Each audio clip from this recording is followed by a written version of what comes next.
So, what if I told you that one of the greatest ghost stories ever written wasn't actually about a ghost at all? Today, we're going to pull back the curtain on the haunting mystery at the heart of Daphne du Maurier's incredible novel, Rebecca. It all kicks off with this line. It's so famous, so unforgettable, and right from the jump, it throws us into this world of dreams and memories, where the past is anything but dead. You have to understand, this isn't just some poetic opening line. It's really a warning that everything we're about to see is filtered through a dream. And that's the genius of it, right? The book kind of lures you in with what feels like a fairy tale romance, but then, bam, the doors lock behind you and you're trapped in a psychological thriller. And the ghosts? They aren't in the house. They're in your head. Okay, so our story is all about this young woman. She's painfully shy, and after this whirlwind romance, she marries the rich widower Maxim de Winter. She becomes the new lady of his huge estate, Manderley.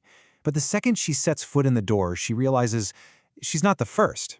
She's living in a house that very much still belongs to a ghost. And I mean, the entire book hinges on this one brutal comparison.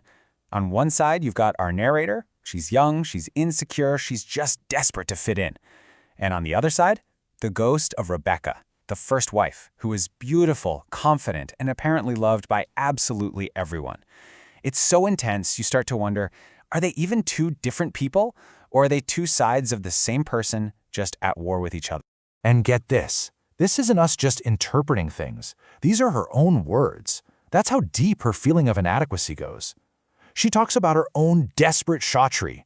She feels like a total fraud in this big, fancy world. And how are you supposed to fight a ghost when you feel like that? And this feeling, this insecurity, it just gets cranked up to 11. Because Rebecca, well, she might be dead, but she is everywhere. The myth of her perfection is built up piece by everyone and everything at Manderley. And who's the main person building up this legend? Oh, you guessed it. The absolutely terrifying housekeeper, Mrs. Danvers. She says this one line and boom, you know exactly where her loyalties lie. And it's not with the new wife, that's for sure. See, this is what's so brilliant. The haunting isn't about creaky floorboards or spooky specters, it's all psychological. The west wing of the house is basically a shrine to Rebecca. Her clothes still have her perfume on them.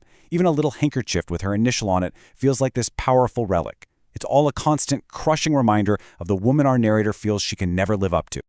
Okay, this scene, this is just pure, uncut psychological torture. Mrs. Danvers is forcing the narrator to have this super intimate, sensory moment with her dead rival. She's not just showing her address. She is literally forcing her to touch, smell, and feel the ghost, making Rebecca feel more real than the actual living, breathing woman standing right in front of her. So all this pressure, it just keeps building and building until something's got to give. The famous Manderley costume party is supposed to be the narrator's big moment, her grand entrance as the new Mrs. de Winter. And instead, it becomes the scene of her absolute humiliation. And this whole thing, it's like Mrs. Danvers' masterpiece of cruelty. It is a perfect trap. She sees our narrator struggling, so she offers this helpful suggestion. She lets her have this one brief moment of feeling beautiful and confident, only to completely destroy her in the most public way imaginable. She literally makes her cosplay as the ghost she's trying to escape. It's just brutal. And then, Maxim's reaction, it's just the final nail on the coffin. He doesn't even see her. All he sees is a horrible echo of Rebecca. And for our poor narrator, this is it. This is the moment that confirms her absolute worst fear, that she's just a pathetic replacement who will never, ever be good enough.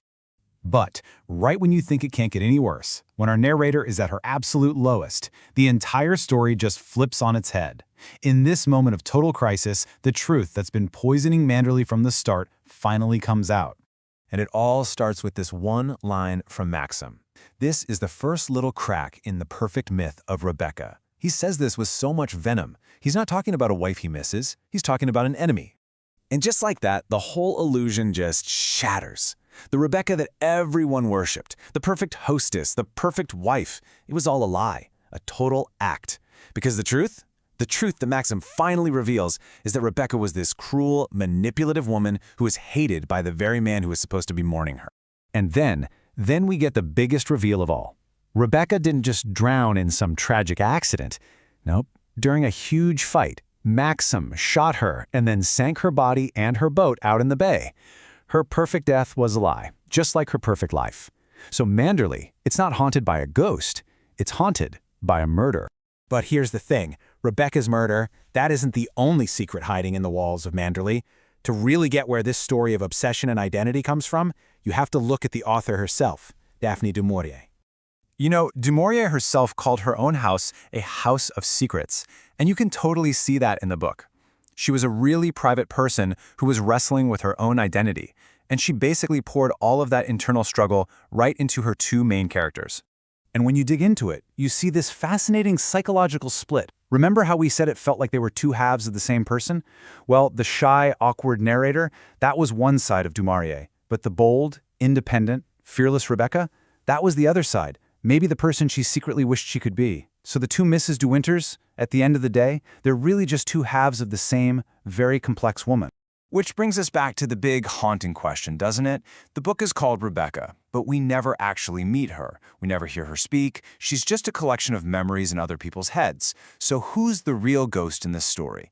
The dead wife everyone keeps alive with their memories?